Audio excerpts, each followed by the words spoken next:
Hello friends, आपका स्वागत है सिविलियन क्लासेस में। तो प्यारे बच्चों, आज हम बात करेंगे कॉन्ट्रैक्ट्स एंड अकाउंट्स के बारे में, है ना। तो प्यारे बच्चों, आज हम पढ़ेंगे कॉन्ट्रैक्ट्स एंड अकाउंट में टाइप्स ऑफ कॉन्ट्रैक्ट। क्या पढ़ने वाले हैं बच्चों? टाइप्स ऑफ कॉन्ट्रैक्ट्स के बारे में पढ़ेंगे। सबसे पहला जो टाइप्स ऑफ कॉन्ट्रैक्ट का वो हमारा है लंप सम कॉन्ट्रैक्ट। क्या है? Lump sum contract. अब हम समझेंगे प्यारे बच्चों कि ये लंप सम कॉन्ट्रैक्ट होता क्या है। तो देखिए प्यारे बच्चों, मान लीजिए प्यारे बच्चों एक बिल्डिंग बनाना है। मान लेते हैं क्या बनाना है प्यारे बच्चों? एक बिल्डिंग बनाना है। मान लेते हैं प्यारे बच्चों इस बिल्डिंग का ऑनर हम है। बिल्डिंग का नहीं, मतलब इस जमीन का ऑनर हम है। हम इस पे बिल्डिंग बनाना चाहते हैं, तो इसका मतलब हम क्या ऑनर हुए ना। अब हम क्या करेंगे प्यारे बच्चों? कॉन्ट्रैक्टर को कॉन्ट्रैक्ट देंगे क्या करने के लिए? इस बिल्डिंग को बनाने के लिए। तो प्यारे बच्चों, जब कॉन्ट्रैक्टर को कॉन्ट्रैक्ट देंगे और जिस कॉन्ट्रैक्टर को हम कॉन्ट्रैक्ट दिए ना, वो कॉन्ट्रैक्टर क्या बोला कि पूरे बिल्डिंग को बनाने में हम 2 करोड़ रुपया लेंगे। कितना लेंगे? 2 करोड़ रुपया। फिर से सुनिए प्यारे बच्चों, इस जमीन का मालिक हम है, दैट मीन्स हम ऑनर है। हम यहाँ पे बिल्डिंग बनाना चाहते हैं, तो बिल्डिंग बनाने के लिए हमने कॉन्ट्रैक्टर के हाथ में कॉन्ट्रैक्ट दे दिया इस बिल्डिंग को बनाने का। कॉन्ट्रैक्टर टोटल बिल्डिंग का प्राइस क्या बता दिया? 2 करोड़। अगर किसी भी प्रोजेक्ट का एक fixed price, total fixed price अगर कॉन्ट्रैक्टर आपको बता देता है, तो वो आपका कहलाता है लंप सम कॉन्ट्रैक्ट। ऐसा कॉन्ट्रैक्ट क्या कहलाता है? लंप सम कॉन्ट्रैक्ट कहलाता है। चलिए, तो देखिए पहले बच्चों हमने क्या लिखा। A lump sum contract is a construction agreement in which the contractor agree to complete the project for a predetermined set price. ठीक है ना। देखिए क्या बोला, ए लंप सम कॉन्ट्रैक्ट क्या? एक कंस्ट्रक्शन एग्रीमेंट है। क्या बोले प्यारे बच्चों? लंप सम कॉन्ट्रैक्ट आपका क्या है? एक कंस्ट्रक्शन एग्रीमेंट है जिसमें कॉन्ट्रैक्टर एग्री हो जाता है, कॉन्ट्रैक्टर मान लेता है किसके लिए? पूरे प्रोजेक्ट के लिए, मतलब कंप्लीट द प्रोजेक्ट, मतलब पूरे प्रोजेक्ट के लिए एक फिक्स्ड प्राइस कर देता है। क्या कर देता है? एक फिक्स्ड प्राइस कर देता है। वैसे कॉन्ट्रैक्ट को हम लोग कहते हैं लंप सम कॉन्ट्रैक्ट। ठीक है ना। तो यही बात हमने लिखा है, a lump sum contract is a construction agreement. Lump sum contract क्या? एक कंस्ट्रक्शन एग्रीमेंट है जिसमें कॉन्ट्रैक्टर एग्री हो जाता है कंप्लीट प्रोजेक्ट को एग्जीक्यूट करने के लिए एक प्री डिटरमाइंड सेट प्राइस में, एक फिक्स्ड प्राइस के लिए। ठीक है ना। Under a lump sum contract the contractor submit a total project price instant of bidding of project. जब उस प्रोजेक्ट का टेंडर खुल रहा था, बिडिंग हो रहा था, तो उस समय कॉन्ट्रैक्टर एक फिक्स्ड प्राइस बता देता है उस प्रोजेक्ट के लिए। यही आपका कहलाता है लंप सम कॉन्ट्रैक्ट। ठीक है ना। चलिए, अब हम देखेंगे प्यारे बच्चों advantage of lump sum contract. ठीक है ना। पहला हमने देखा definition of lump sum contract. इसमें हमने क्या बोला कि पूरे प्रोजेक्ट के लिए कॉन्ट्रैक्टर एक फिक्स्ड प्राइस बता देता है।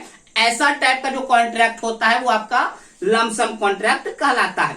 तो चलिए, सबसे पहला हम लोग देखेंगे advantage of lump sum contract. Lump sum contract के क्या एडवांटेज है, इसके बारे में हम लोग चर्चा करेंगे।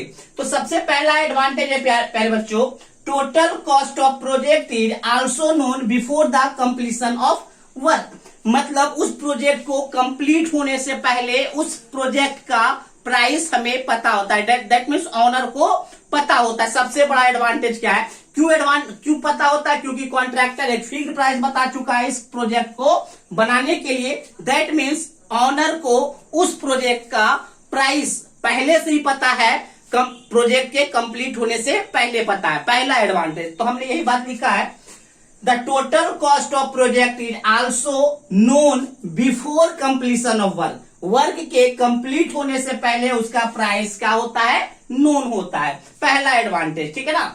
चलिए, दूसरा हमने क्या बोला? Low risk for the owner. देखिए प्यारे बच्चों, एक ऑनर है प्यारे बच्चों, और एक आपका कॉन्ट्रैक्टर है। ठीक है ना। कॉन्ट्रैक्टर तो बोल दिया 2 करोड़ रुपया। अब देखिए ऑनर को क्या है, इस प्रोजेक्ट को बनाने में कॉन्ट्रैक्टर को 2 करोड़ देना है। अब देखिए प्यारे बच्चों, प्रोजेक्ट बनाने में क्या होता है? टाइम लगता है। 2 साल, 3 साल, 1 साल, 4 साल, इस तरह के टाइम लगता है। अब उस टाइम ड्यूरेशन में किस मटेरियल का प्राइस बढ़ जाएगा? हमने क्या बोला? उस टाइम इंटरवल में किस मटेरियल का दाम बढ़ जाएगा, और मटेरियल के दाम बढ़ने से कॉन्ट्रैक्टर का क्या घाटा हो सकता है ना। क्योंकि कॉन्ट्रैक्टर को तो ये 2 ही करोड़ देगा, ऑनर जो है उसको तो 2 करोड़ ही देगा। तो ऑनर तो सेफ जोन में है। ऑनर सेफ जोन में है कि नहीं? ऑनर के पास कोई रिस्क नहीं, क्यों? क्योंकि ऑनर को एक फिक्स्ड प्राइस कॉन्ट्रैक्टर को देना है। बट हमने क्या बोला प्यारे बच्चों, प्रोजेक्ट को कंप्लीट होने के लिए 2 साल 3 साल 4 साल का टाइम लगता है ना, जिसको प्रोजेक्ट टाइम कहा जाता है, कंप्लीशन टाइम कहा जाता है। तो उस टाइम इंटरवल में किसी भी मटेरियल का क्या बढ़ सकता है, प्राइस बढ़ सकता है। अगर एक्सट्रीमली प्राइस बढ़ जाए, बहुत ही ज्यादा प्राइस बढ़ जाए, तो कॉन्ट्रैक्टर को लॉस हो सकता है प्यारे बच्चों। तो यहां पर हमने क्या देखा कि ऑनर के पास कोई रिस्क नहीं है लमसम कॉन्ट्रैक्ट में। लमसम कॉन्ट्रैक्ट में कॉन्ट्रैक्टर के पास ज्यादा रिस्क है और ऑनर के पास 0 रिस्क है, ठीक है ना। तो देखिए प्यारे बच्चों, low risk for the owner, owner के पास कम से कम रिस्क है। कितना बच्चा ये भी सोच रहा होगा कि सर ऐसा तो कोई जरूरी नहीं कि टाइम बढ़ेगा तो आपका मटेरियल का प्राइस बढ़ेगा, घटेगा भी, तो घट भी सकता है प्यारे बच्चों, बट ज्यादा चांस होता है बढ़ने का। टाइम जैसे जैसे बढ़ता है तो ज्यादा चांस होता है बढ़ने का, इसीलिए रिस्क कॉन्ट्रैक्टर के पास है। हो सकता है दाम घट जाए तो कॉन्ट्रैक्टर को ज्यादा फायदा हो जाएगा। तो रिस्क तो इसी को कहते हैं ना प्यारे बच्चों, कि घाटा भी हो सकता है, नफा भी हो सकता है। तो रिस्क ज्यादा है कॉन्ट्रैक्टर को और ऑनर को बहुत ही कम रिस्क है। तो दूसरा एडवांटेज क्या है प्यारे बच्चों लमसम कॉन्ट्रैक्ट का, कि ऑनर के पास बहुत ही कम रिस्क होता है। तीसरा, कॉन्ट्रैक्टर सिलेक्शन इजी। इसमें प्यारे बच्चों लमसम कॉन्ट्रैक्ट में क्या है, कॉन्ट्रैक्टर का सिलेक्शन करना, मतलब ऑनर किस कॉन्ट्रैक्टर के हाथ में उस प्रोजेक्ट को देगा, इसका सिलेक्शन करना बहुत ही आसान होता है। क्यों? देखिए मान लीजिए प्यारे बच्चों हमारे पास 3 कॉन्ट्रैक्टर है, कॉन्ट्रैक्टर 1, कॉन्ट्रैक्टर 2, कॉन्ट्रैक्टर 3। तो जिस कॉन्ट्रैक्टर का जो फिक्स्ड प्राइस कम होगा ऑनर उसी को देगा। तो सिलेक्शन करना बहुत ही आसान है यहाँ पे, ठीक है ना, क्योंकि पूरे प्रोजेक्ट का काम एक ही कॉन्ट्रैक्टर के पास दिया जा रहा है, इसीलिए काम मतलब सिलेक्शन करना कॉन्ट्रैक्टर का आसान है। चौथा प्यारे बच्चों है obtaining construction loans are easier with this type of contract. अब देखिए प्यारे बच्चों लमसम कॉन्ट्रैक्ट में क्या हो रहा है कि पहले से ही दाम पता है कि बिल्डिंग बनाने का दाम हमको पता है 2 करोड़ रुपया। अब हम क्या करेंगे, इस टेंडर को बैंक के पास ले जाएंगे। क्या कहां ले जाएंगे, बैंक के पास ले जाएंगे।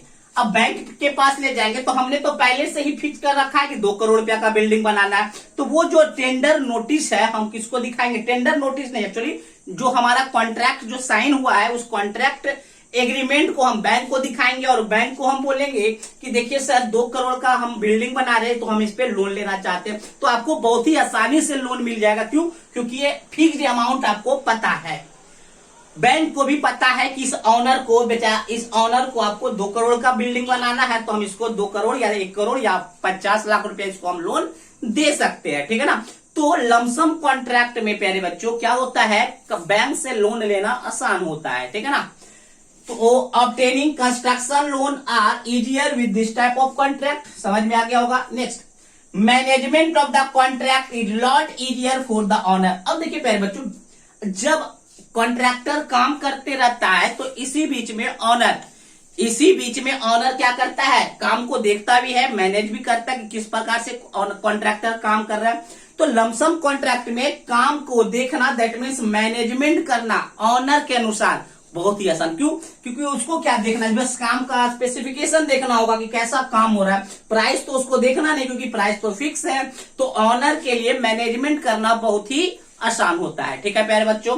तो ये हमारा था एडवांटेज ऑफ लमसम कॉन्ट्रैक्ट, ठीक है। सबसे पहले हम लोग देखे प्यारे बच्चों डिफिनेशन ऑफ लमसम कॉन्ट्रैक्ट, फिर हम देखे एडवांटेज ऑफ लमसम कॉन्ट्रैक्ट। अब हम लोग देखेंगे प्यारे बच्चों डिसएडवांटेज ऑफ लमसम कॉन्ट्रैक्ट, मतलब लमसम कॉन्ट्रैक्ट के क्या डिसएडवांटेज है इसके बारे में हम लोग बात करेंगे।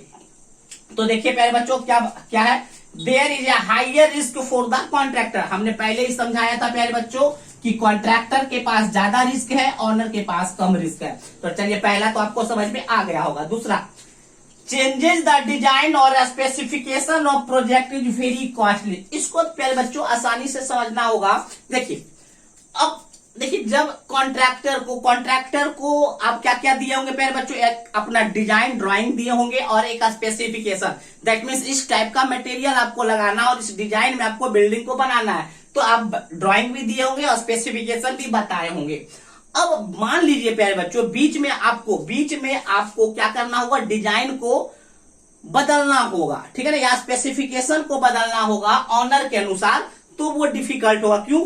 क्योंकि अगर आप थोड़ा सा भी डिजाइन को आप बदलना चाहते हैं ना, तो कॉन्ट्रैक्टर क्या करेगा, भाव खाएगा। भाव खाने का मतलब क्या है ना, वो बोलेगा कि नहीं हम नहीं बदलने वाले हैं डिजाइन, हम स्पेसिफिकेशन नहीं बदलने वाले। अगर आपको स्पेसिफिकेशन बदलना है तो हम इतना प्राइस और लेंगे, मतलब 2 रुपया का स्पेसिफिकेशन बदलने के लिए वो 10 रुपया चार्ज करेगा।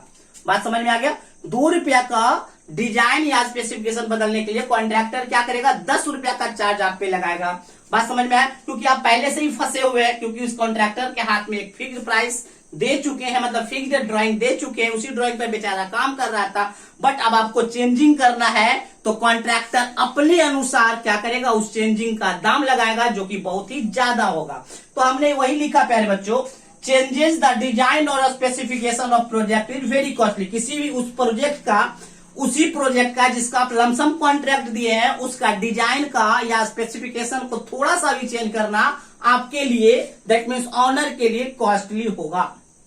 Next, chances of dispute is more between the contractor and owner. यानी बच्चों इस टाइप के कॉन्ट्रैक्ट में चांसेस जो होता है, डिस्प्यूट करने का मतलब है लड़ाई। ऑनर एंड किसके बीच में, कॉन्ट्रैक्टर के बीच में लड़ाई होने के चांसेस बढ़ जाते हैं। क्यों? क्योंकि प्यारे बच्चों इस टाइप में क्या होता है ना, कॉन्ट्रैक्टर और ऑनर के बीच में लड़ाई क्यों बढ़ जाता है, क्योंकि कॉन्ट्रैक्टर को तो फिक्स प्राइस दिया हुआ है कि 2 करोड़ में आपको बनाना है, तो वो क्वालिटी को उतना मायने नहीं देता है, मतलब क्वालिटी पे उतना जोर वो नहीं देता। क्यों? क्योंकि उसको तो फिक्स प्राइस में काम करना है, क्वालिटी अच्छा दे चाहे नहीं दे, क्योंकि वो फिक्स प्राइस पहले ही कर चुका है, तो वो क्वालिटी को मेंटेन नहीं कर पाता है कौन, कॉन्ट्रैक्टर। इसी कारण दोनों के बीच में डिस्प्यूट बढ़ जाता है। ठीक है ना? चलिए, तो यही है, chances of dispute between contractor and owner is more. ठीक है ना? नेक्स्ट डिसएडवांटेज है, quality of work is not granted. हमने अभी बताया प्यारे बच्चों, इस टाइप के कॉन्ट्रैक्ट में अच्छे काम, मतलब अच्छे क्वालिटी का काम हो जाना बहुत ही, मतलब गारंटी नहीं है। ठीक है ना? अच्छा काम कॉन्ट्रैक्टर नहीं कर पाता है। ठीक है प्यारे बच्चों, तो ये हमारा था टाइप्स ऑफ कॉन्ट्रैक्ट, हमने आज स्टार्ट किया था। तो सबसे पहला जो टाइप्स था प्यारे बच्चों, वो था लमसम कॉन्ट्रैक्ट। उसके डिफिनेशन के बारे में हम लोग देखे, उसके एडवांटेज के बारे में देखे, और उसके डिसएडवांटेज के बारे में देखे। ठीक है ना? तो चलिए प्यारे बच्चों, आज के लिए बस इतना ही। अगले क्लास में हम लोग मिलेंगे दूसरे टाइप्स ऑफ कॉन्ट्रैक्ट के बारे में लेकर, है ना। बहुत सारे टाइप्स का कॉन्ट्रैक्ट पढ़ना है, हमने आज पढ़ा पहला टाइप जिसका नाम था लमसम कॉन्ट्रैक्ट। ठीक है प्यारे बच्चों, तो चलिए आज के लिए बस इतना ही। Thank you.